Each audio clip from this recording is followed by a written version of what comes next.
The kind of political tension we are seeing today shows that big things are happening behind closed doors. The headline making waves everywhere reads, Jonathan, Soludo, and Abaribe storm Aso Rock as pressure mounts on Tinubu over Kanu's detention. Just that line alone is enough to shake the whole nation. And trust me, this one is not small. It's a serious political move that might change the direction of things in the southeast and even across Nigeria as a whole. Now, before I go deeper into what's happening, please don't forget to like this video and subscribe to the channel. It helps us keep bringing you real updates straight from the heart of Nigeria. So, what's really going on? For a while now, there has been serious tension surrounding Nnamdi Kanu's continued detention. Many people believe his case has dragged on for too long. He has been in custody since 2021, and every time it looks like something will happen, everything just hangs again. Court orders have been issued, appeals have been made, and discussions have come up over and over, but somehow the situation still remains the same. Now, people are starting to get louder. The pressure has reached another level. And just when everyone thought the matter was cooling off, suddenly, former President Goodluck Jonathan, Anambra State Governor Charles Soludo, and Senator Enyinnaya Abaribe were seen at Aso Rock. That alone got everyone talking. These are not small names in Nigerian politics. When a former president, a sitting governor, and a strong senator walk into the villa together, it means something major is on the table. From the look of things, they didn't just go there for a courtesy visit. The talk is that the visit was connected to Nnamdi Kanu's continued detention and how the situation is creating unrest in the southeast. Many communities have been crying out for peace, and they believe releasing Kanu could help calm the tension. And seeing these powerful leaders move together gives the impression that a united front is forming in the region.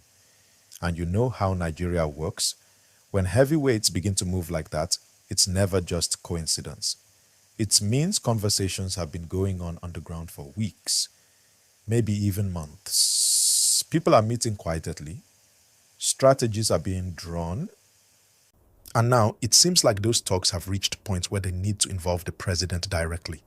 Please, if you're still watching and enjoying this gist, remember to like this video right now and subscribe. Your support means everything. It helps this channel grow so that more Nigerians can hear what's really going on. Now let's talk about why this meeting matters so much. For years, the Southeast region has complained of feeling left out politically, economically, and even socially. They say decisions are made at the top level without their full involvement, and that the detention of Kanu has only deepened that sense of exclusion. So when respected leaders like Soludo and Abaribe step in, it's not just about one man, it's about the voice of an entire region that wants to be heard and treated fairly. Former President Jonathan's involvement adds a different kind of weight to the matter. Because unlike active politicians, Jonathan doesn't have anything to lose politically at the moment. He's seen as a peace figure, someone respected both in the South and the North. So his presence makes the message even stronger, that this is not just an Igbo affair, but a national issue that requires leadership and fairness. Reports say discussions in Aso Rock were quite intense. The visitors didn't just talk about Kanu's situation. They also discussed how the ongoing agitation is affecting the economy of the Southeast. Businesses are struggling, and investors are becoming afraid because of the regular sit-at-home orders that have crippled many activities. The delegation reportedly told the president that the best way to ease that tension is to start with Kanu's release, or at least take steps that show the government is serious about dialogue. Now, Tinubu, being the kind of political tactician he is said to have listened carefully. Remember, he came into office promising to unite the country and heal old wounds. But this Kanu issue has become one of his biggest early challenges. The Southeast has been restless, and there's a growing belief that if something concrete doesn't happen soon, that tension could explode again. So the meeting at Aso Rock could be the turning point, a chance for the president to show leadership that goes beyond politics. But at the same time, there's pressure on both sides. Tinubu's government doesn't want to appear weak, especially in a matter that touches on national security. Some voices around the presidency believe that Kanu's case needs to be handled carefully because of the sensitive nature of his movement.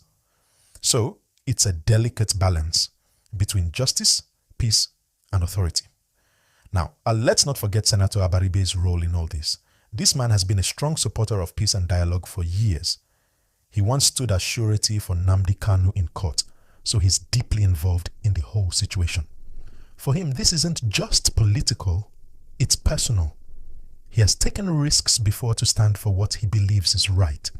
And now, being part of this Aso Rock meeting shows that he's still pushing for a peaceful resolution.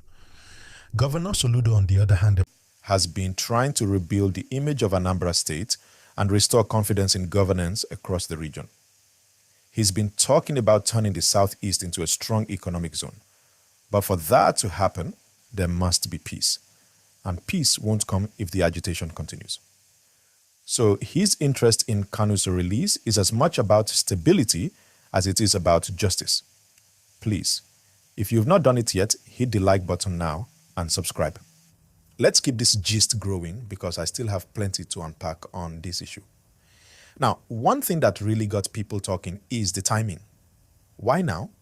Why did these leaders suddenly decide to move together? Well, from what political watchers are saying, it's because of how fast pressure is building on the government. Civil society groups, religious leaders, and even international human rights organizations have been calling for a resolution. Everyone seems to agree that the situation has gone on long enough.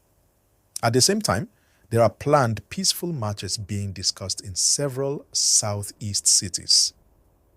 Youth groups are beginning to organize again, but many elders believe dialogue is still the best path. That's why this visit to Aso Rock was very important. It was a signal to the people that the leaders are taking action at the highest level.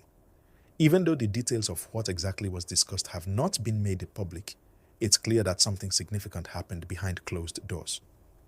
The expressions on their faces when they left the villa spoke volumes. Calm, but serious. That kind of body language usually means the talks were intense. This whole matter is shaping up to be one of the most watched political developments of the year. The question now is simple. Will President Tinubu yield to the pressure and order Kanu's release? Or will he hold his ground and let the legal process continue its slow path? That's what everyone is waiting to see. But one thing is sure. The Southeast is speaking with one voice louder than ever before. The presence of Jonathan, Soludo, and Abaribe in Aso Rock has shown unity that hasn't been seen in years. It's like the region is finally saying, enough is enough, let's settle this once and for all.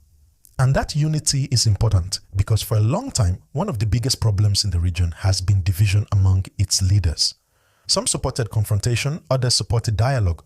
But now, it seems there's a common understanding that peace is the only path forward.